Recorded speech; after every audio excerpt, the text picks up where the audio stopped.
नमस्कार मु सुदर्शन मिश्र पुणी थे आपण समस्त को स्वागत करुच्ची एक गुरुत्वपूर्ण वीडियो माध्यम ये वीडियोटी अत्यंत गुरुत्वपूर्ण ये वीडियोटी प्रत्येक मनीष कौन सी बयसर हूँ कौन सी वर्गर हूँ शुणा बहुत आवश्यक कारण ये वीडियोटी आपण जीवन संपूर्ण सत्यासत्य को आपण आगे आज रख जीवन में जहाँ प्रकृत सत्य जहाँ को आम संपूर्ण रूपे भूली जा जीवन में आमर जहाँ करवा उचित जहाँ को आम संपूर्ण रूपे मनरू पासोरी देते से समस्त जिनस को आज आम सामना को आणव जमी आम आमर शक्ति को आमर कर्तव्य को भूली जाई बेले बेले आम शक्तिहीन कर्तव्यहीन हो जाती से कहीं जड़े व्यक्तिर कर्तव्य या हुए जे से आपणकर शक्ति आपणकर कर्तव्य को पुणी थे मन पकेब मु सुदर्शन मिश्र जीवन अमूल्य शिक्षा माध्यम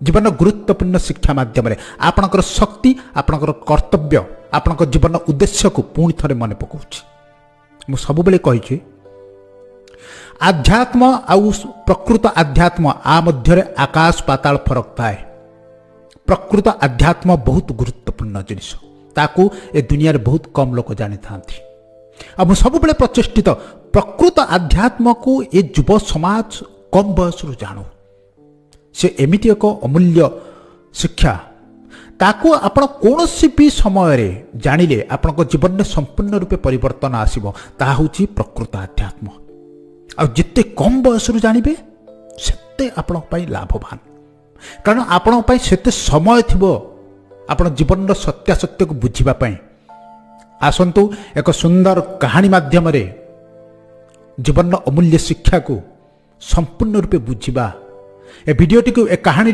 को संपूर्ण रूपे प्रत्येक शब्द शेष शब्द पर्यंत समस्त शुणु एवं बुझंतु आमे ईश्वर को सब बेले किछि ना किछि मागंती आम जीवन में जहाँ समस्या हुए ताको प्रार्थना माध्यम जनाती आ बहुत समय आमे कौन करती ना ईश्वर को अभियोग करती समाज रे कहीं केमिति हला मो जीवन में कहीं केमिति हला ये सब हवा उचित नुह मु की भूल करती मो जीवन में एत असुविधा आसला समस्या आसला आम बहुत प्रश्न पचारती किंतु आम ईश्वर को मागुंट आमर प्रार्थना जनाऊँच आवश्यकता को जनाऊँच विभिन्न प्रकार अभियोग करुँच प्रश्न पचारुंट केतेबेले आम ए कथा भावी ना आम जहाँ को एत सब जिनिस प्रार्थना माध्यम जनाऊँच अभियोग करुँच विभिन्न प्रकार तांको दोषारोप करुँच कौन आम किसी पचारिबार अधिकार नहीं ईश्वर कौन किसी आम उपर अधिकार नहीं जे से आम उपर किसी आशा करेंगे कि आमको किसी प्रश्न पचारे निश्चित भाव में अधिकार अच्छी जदि आम क्या प्रश्न पचारुंट अभियोग कर से परमपिता जे आमको जन्म देइछंती संसार को पठेइछंती तांकर मध्य अधिकार अच्छी प्रश्न पचारिबार आ ए कथा मन रखंतु समस्ते मन रखंतु प्रत्येक व्यक्ति आपण को ए प्रश्न ईश्वर दिने ना दिने पचारिबे आ से प्रस्तुत रुहंतु से प्रश्नर उत्तर दवाई जीवन में निश्चित भाव में आपण को थरे ये प्रश्न पचरा आपण प्रस्तुत रुहंतु से मु आपको जीवन अमूल्य शिक्षा शुणाऊँगी ईश्वर द्वार रे आपण की उत्तर देबे आ जिते कम बयस जिते युवावस्था जानवे सेते भल आ जदि वृद्धावस्था जानते ताहा मध्य उपयोगी ताहा मध्य सुंदर कथा थरे जड़े पितामाता कौन गोटे उच्चतम कर्म पाई बाहर को जीवार थिला ताकर दुईटी पिला थिले दुईटी पुत्र थिले पुत्र मान को नहीं जीवा संभव नथिला से कौन कौन गले ना दुई जन जाक जो बाहर से से पिला दुई जन को किसी खेलना दे गले दुईटी घरे दुईटी कोठर रे सेमान को बसई ताकर खाद्य पानीय दे किसी खेलना दे छाड़ी दे गले पिला माने टिके बड़ हो गले से निजको चलई पारिबे आ से कहीगले बाबू आमर आसवा टिके विलंब हम तुम्हें मैंने ये खेलुव खुशी रे थिबो आनंद रे थिबो खेलिबो आ जहाँ तुम द्वारा संभव हम ता सब कर आनंद रही जहाँ करने कथा कर आम आसला बेलू हूँ टे विलंब हो पाए या कही से चलीगले से कार्यक्रम कले से जहाँ सब से कर्तव्य था ता सब पूरा कले फेरी आसला बेलू संध्या बेल है जिते आसी पहुँचले देखिले प्रथम पिलाटी संपूर्ण रूपे कोठरी को अनाबना भर्ती कर देछि। जहाँ सब खेलना दिया है सब भांगी देछि। पड़ोशी पिला सहित झगड़ा करिछि। सेमानक ठारू किछि जिनिस मध्य आनी इतस्तत कर देछि। कोठरीर सबुदाक रंग को एपट सेपट कर देछि। अनाबना करी बसी कांदुछि। पितामाता पचारे बाबू कौन है ना मते जो खेलना देथिले से सब भल नथिला। मते तादर मजा लागिला ना। सांग मानकु डाकी कानली। सांग मान सहित मो सहित भल भाव खेलले ना। मु सेमानक खेलना नहीं आइली। सेमानक सहित मोर झगड़ा है। मु खेलु खेलु विभिन्न प्रकार असना हो गला। मते तुमे माने छाड़ी दे गल। एठी ठीक कलनी। मु भारी दुखित। या कही पिलाटी कांदिला। पितामाता गला हो ठीक अच्छे। द्वितीय कोठरीटी को गले। आर कोठरी जड़े पिला बस। आर सन्तानटी बस। बेस आनंद बस। सुंदर सुंदर चित्र करिछि। ड्राइंग करिछि। खेलना को बढ़िया सजाड़ी रखिछि। सेति करने पाख पड़ोसी जो पिला माने तांको मध्य नहीं आछि। आनी से सब बसई विभिन्न प्रकार सुंदर जिनिस शिखौछि। तांको सहित खेलुछि। तांको विभिन्न प्रकार कला कौशल शिखौछि। सेति केवल करनी घरर समस्त जिनिस मध्य साइज कर देछि। घर को सफा सुतरा सब पिला मानकु लगई कर देछि। एकुटिया नुह आउ जतिक पिला मानकु सब डाकला समस्त मिलित हिसाब रे घर को संपूर्ण रूप सफा सुतरा रखी बसी हसी खेलुछथि। सेतले पितामाता भाबिले दुई जन पिला को समान जिनिस दिया हैतिला। जणे सब जिनिस नष्ट भ्रष्ट कर बसी कांदुची और दोषारोप करुची। कौच तुम मैंने मत ठीक रे छाड़ी गल ना। आर पिलाटी आनंदित होची खुशी रे अच्छी। आहरी कौच आपण मैंने जब आउ टे विलंब आसता तथापि चली था कौन असुविधा नाला। पितामाता जो बहुत खुशी हेले। आर पिलाटी को देखी बहुत दुखित हेले। से पचारे जे बाबू तमें कौन कल मु सब जो जिनिस को देइथिली तुम हेतले कौन कल। जो खेलुवा पिलाटी हसुवा पिलाटी कहला आपण माने मते जो जिनिस देइथिले मु तार महत्व बुझिली। जे आपण माने मते किछि समय देइचंती किछि जिनिस देइचंती ता सहित मोर कौन करबा उचित। आर पिलाटी कहला तमें मते कौन देइथिलो मु से कथा जानिनी। तुम मते किछि खेलना देइ छाड़ी दिइथिलो। मते भल लागिला नाही। मोर समस्त सहित भल संपर्क रहिला नाही। मते विरक्ति लागिला। मु सेति पई कांदुथिली। ए होउची प्रत्येक मनुष्य जीवन कहानी। ये होउची जीवन सबुठार परम सत्यासत्य। आकु आज संपूर्ण रूपे प्रत्येक मनुष्य बुझा उचित। ईश्वर समस्त को ए धरापृष्ठ को जन्म दे पठे। ए धरापृष्ठ कौन देइचंती पृथ्वी देइचंती। विभिन्न प्रकार पदार्थ देइचंती। सबुठार मूल्यवान वस्तु आपणकर शरीर मन मस्तिष्क जीवन ताकू देइचंती। आपण आनंद रहिबे खुशी रे रहिबे प्रथम पिलाटी भली आनंदित पिलाटी भली। से समस्त जिनिसर महत्व बुझिबे। ईश्वर केवल सेतिक देना ए संसार जहा किछि पदार्थ आपण उपयोग करछते से समस्त जिनिस ईश्वरंकर। किंतु ए समस्त जिनिस को आमे भूली जाइछंती।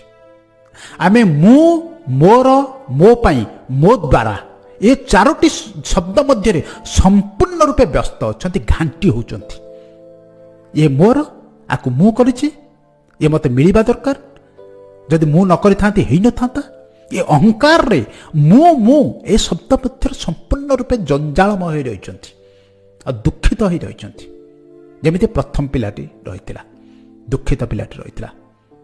जहा द्वारा कि से जतिक सब जिनिस दिया तार महत्व बुझिला नाही। साई पड़िसा पिला सहित सेमानक सहित मध्य झगड़ा कला। घर को अपरिष्कार कला। अर्थ से संसार रे समाज रे मध्य आदृत हैला नाही। ए पृथ्वी रे मध्य कोनोसी उपकार कला नाही। आपण हुए तो एक कथा थोड़े भावी नांती। थोड़े चिंता करंतु ए संसार रे ए पृथ्वी रे आमर बोली किछि भी नाही।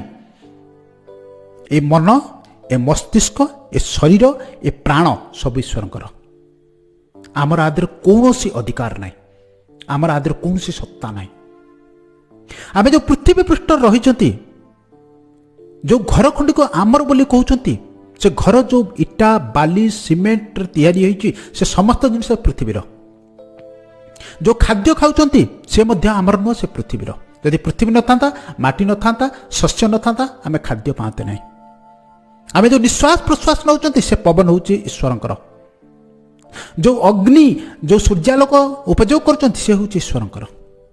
ଯେଉଁ ଜଳ ଆମେ ପାନୀୟ ହିସାବରେ ବ୍ୟବହାର କରୁଛନ୍ତି ସେ ହେଉଛି ଈଶ୍ୱରଙ୍କର, ଏ ପୃଥିବୀର। ଆମେ ଯେକୌଣସି ପଦାର୍ଥ ଉପଯୋଗ କରୁଛନ୍ତି ଏ ସମସ୍ତ ଜିନିଷ ହେଉଛି ଏ ପ୍ରକୃତିର, ଏ ପୃଥିବୀର, ଈଶ୍ୱରଙ୍କର। ଆପଣଙ୍କର ବୋଲି, ମୋର ବୋଲି କିଛି ବି ନାହିଁ। ଏ ଶରୀର, ମନ, ମସ୍ତିଷ୍କ, ଖାଦ୍ୟ, ବସ୍ତ୍ର, ଆପଣଙ୍କର ଗୃହ, ଆମେ ଯାହା ବି ବ୍ୟବହାର କରୁଛନ୍ତି ସମସ୍ତ ଜିନିଷ ଈଶ୍ୱରଙ୍କ ପ୍ରଦତ୍ତ। ଯଦି ସବୁ ଜିନିଷ ଈଶ୍ୱରଙ୍କ ପ୍ରଦତ୍ତ, ଯାହାକୁ ଆମେ ଉପଭୋଗ କରୁଛନ୍ତି, ଉପଯୋଗ କରୁଛନ୍ତି, ତା ବଦଳରେ ଆମେ କ'ଣ କରୁଛନ୍ତି? ଏ ପ୍ରଶ୍ନର ଉତ୍ତର କ'ଣ ଆମକୁ ଦେବାକୁ ପଡ଼ିବ ନାହିଁ? ନିଶ୍ଚିତ ଭାବରେ ଥରେ ନା ଥରେ ଏ ପ୍ରଶ୍ନର ଉତ୍ତର ଦେବାକୁ ପଡ଼ିବ। ଈଶ୍ୱର ଆମକୁ ଥରେ ନା ଥରେ ନିଶ୍ଚିତ ଭାବରେ ପଚାରିବେ, ବାବୁ ମୁଁ ତୁମକୁ ସମସ୍ତ ଜିନିଷ ଦେଇ ପଠାଇଥିଲି, ତୁମେ କ'ଣ କଲ? ମୁଁ ମୋର ସଂସାରକୁ ଯେଉଁ ପଠାଇଥିଲି ତୁମେ ସେ ଜାଗାରେ କ'ଣ କରି ଆସିଲ? ଅପୂର୍ବ ଜୀବନ ଦେଇଥିଲି, ସୁନ୍ଦର ମସ୍ତିଷ୍କ ଦେଇଥିଲି, ଶରୀର ଦେଇଥିଲି, ଖାଦ୍ୟ, ପାନୀୟ, ବାୟୁ, ଅଗ୍ନି, ଜଳ ସମସ୍ତର ବ୍ୟବସ୍ଥା କରିଥିଲି। କ'ଣ କଲ ତୁମେ ସେଠି? ଖାଲି ନିଜ ପାଇଁ ବଞ୍ଚିଲ? ମୁଁ, ମୋର, ମୋ ପାଇଁ, ମୋ ଦ୍ୱାରା, ଏଇ 4ଟି ଶବ୍ଦ ମଧ୍ୟରେ ଘାଣ୍ଟି ହେଲ? କି ଉପକାର କଲ? କେଉଁ ଉଦ୍ଦେଶ୍ୟ ନେଇ ମୁଁ ତୁମକୁ ପଠାଇଥିଲି?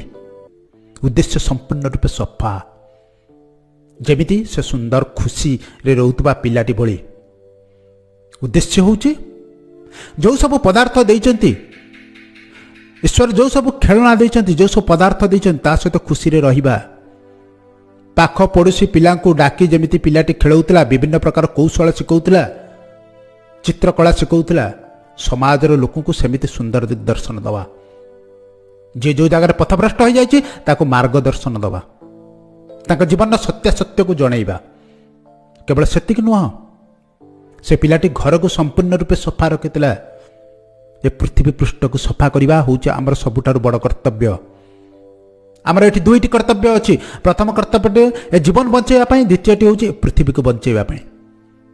ନିଜ ଜୀବନ ବଞ୍ଚାଇବା ପାଇଁ, ନିଜ ଆଜୀବିକା ପାଇଁ ଅର୍ଥ ରୋଜଗାର କରନ୍ତୁ, ଭଲ ମଣିଷଟେ ହୁଅନ୍ତୁ, ନୈତିକ ଶିକ୍ଷା ଶିଖନ୍ତୁ। ଏ ହେଉଛି ଆପଣ ପ୍ରଥମ କର୍ତ୍ତବ୍ୟ। ଦ୍ୱିତୀୟ କର୍ତ୍ତବ୍ୟ, ସବୁଠାରୁ ବଡ଼ କର୍ତ୍ତବ୍ୟ, ଏ ପୃଥିବୀ, ଯେଉଁ ପୃଥିବୀକୁ ସେ ପଠାଇଛନ୍ତି, ଯାହାର ସମସ୍ତ ଜିନିଷ ଆଜି ଆମେ ଉପଯୋଗ କରୁଛନ୍ତି, ସେ ପୃଥିବୀ କେମିତି ଦୀର୍ଘସ୍ଥାୟୀ ହେବ, ସେଠି କେମିତି ଶାନ୍ତି ରହିବ, ସେ କେମିତି ସବୁଦିନ ପାଇଁ ଅନ୍ୟମାନଙ୍କ ପାଇଁ ଗୋଟେ ସୁନ୍ଦର ଖେଳ ପଡ଼ିଆ ହୋଇ ରହିବ, ତା କଥା ଭାବିବା। କି ପୃଥିବୀରେ କେମିତି ଶାନ୍ତି ଆସିବ, କେମିତି ଆନନ୍ଦିତ ରହିବ, ସେଥିପାଇଁ ବିଚାର କରିବା, ସେଥିପାଇଁ ପ୍ରାର୍ଥନା କରିବା। ପ୍ରତ୍ୟେକ ମଣିଷ କିଛି କରୁ ନ କରୁ ଏତିକି ନିଶ୍ଚିତ ଭାବରେ କରିବା ଉଚିତ, ଏ ପୃଥିବୀରେ ଶାନ୍ତି ଆସୁ, ଏ ପୃଥିବୀରେ ଖୁସି ରହୁ, ସମସ୍ତେ ଆନନ୍ଦିତ ଅବସ୍ଥାରେ ରୁହନ୍ତୁ, ଏ ପୃଥିବୀ ସୁରକ୍ଷିତ ରହୁ, ସେଥିପାଇଁ କିଛି ସମୟ ପ୍ରାର୍ଥନା କରିବା ଉଚିତ। ଆଉ କିଛି କରନ୍ତୁ ନ କରନ୍ତୁ ଏତିକି ନିଶ୍ଚିତ ଭାବରେ କରନ୍ତୁ, ଏ ସମାଜର ମଙ୍ଗଳ ପାଇଁ ଟିକେ ଚିନ୍ତା କରନ୍ତୁ। ଯଦି ଏ ସମସ୍ତ ଜିନିଷ ଆମେ ସମ୍ପୂର୍ଣ୍ଣ ନ କରୁଛନ୍ତି, ଆମେ ଈଶ୍ୱରଙ୍କ ଦ୍ୱାରରେ ଲଜ୍ଜିତ ହେବା, ସେତେବେଳେ ଆମେ କି ଉତ୍ତର ଦେବା? ଆଉ ସମସ୍ତ ଜିନିଷ ଯଦି ଏଠି ସମାପ୍ତ କରିଥିବା, ଶାନ୍ତିର ସହିତ ତାଙ୍କୁ ଉତ୍ତର ଦେଇପାରିବା। ହେ ପରମକର୍ତ୍ତା, ପରମସ୍ରଷ୍ଟା, ପରମ ପିତା, ଆପଣ ଯେଉଁ ଉଦ୍ଦେଶ୍ୟ ନେଇ ମୋତେ ସମାଜକୁ ପଠାଇଥିଲେ, ସଂସାରକୁ ପଠାଇଥିଲେ, ମୁଁ ତା ପୂର୍ଣ୍ଣ କରିଛି। ମୁଁ ମୋ ଶରୀର, ମନ, ପ୍ରାଣ, ଜୀବନ ପାଇଁ କିଛି ସମୟ ବଞ୍ଚିଛି। ଆଉ ଆପଣ ଯେଉଁ ପୃଥିବୀକୁ ମୋତେ ପଠାଇଥିଲେ, ଯାହାର ସମସ୍ତ ଜିନିଷ ମୁଁ ଉପଯୋଗ କରି ବଞ୍ଚିଥିଲି, ତାର ମଙ୍ଗଳ କାମନା କରିଛି। ସେଠି କେମିତି ଶାନ୍ତି ରହିବ, ସେଠି କେମିତି ଲୋକମାନେ ସତ୍ ଶିକ୍ଷା ଜାଣିବେ, ଜୀବନ ଅମୂଲ୍ୟ ଶିକ୍ଷା ଜାଣିବେ, ଜୀବନର ଲକ୍ଷ୍ୟ ଜାଣିବେ, ସେଥିପାଇଁ ମୁଁ କିଛି ପରିମାଣ ପ୍ରଚେଷ୍ଟିତ ରହିଛି, ପ୍ରଚେଷ୍ଟା କରିଛି। ଏ ହେଉଛି ପ୍ରକୃତ ଆଧ୍ୟାତ୍ମ। ଜୀବନର ପ୍ରକୃତ ସତ୍ୟାସତ୍ୟକୁ ବୁଝିବା, ନିଜର ପ୍ରକୃତ କର୍ତ୍ତବ୍ୟକୁ ଜାଣିବା, ଜୀବନର ପରମ ଉଦ୍ଦେଶ୍ୟକୁ ଜାଣିବା। ଆଶା କରୁଛି ଏ ଗୁରୁତ୍ୱପୂର୍ଣ୍ଣ ଭିଡ଼ିଓଟିକୁ ଆପଣମାନେ ସମସ୍ତେ ବୁଝିବେ। ଏ ଭିଡ଼ିଓର ଯାହା ଅମୂଲ୍ୟ ଶିକ୍ଷା ଅଛି ତାକୁ ଆପଣ ଜୀବନରେ ଲଗାଇବେ। ଭିଡ଼ିଓଟିକୁ ନିଶ୍ଚିତ ଭାବରେ ଅନ୍ୟମାନଙ୍କ ସହିତ ସେୟାର କରିବେ। ଏ ସମାଜର ପ୍ରତ୍ୟେକ ମଣିଷ ଜୀବନର ଅମୂଲ୍ୟ ଶିକ୍ଷା ଜାଣନ୍ତୁ। ଭିଡ଼ିଓଟିକୁ ଲାଇକ୍ କରିବେ। ଯଦି ପ୍ରଥମ ଥର ପାଇଁ ମୋତେ ଶୁଣୁଛନ୍ତି, ମୋ ସହିତ ଯୋଡ଼ି ହେବା ପାଇଁ ଚାହୁଁଛନ୍ତି, ଚ୍ୟାନେଲଟିକୁ ସବସ୍କ୍ରାଇବ୍ କରିବେ। ପୁଣି ଆପଣମାନଙ୍କ ସହିତ ଦେଖା ହେବ କିଛି ଗୁରୁତ୍ୱପୂର୍ଣ୍ଣ ବାର୍ତ୍ତା ମାଧ୍ୟମରେ। ଆଜି ପାଇଁ ଏତିକି, ଧନ୍ୟବାଦ।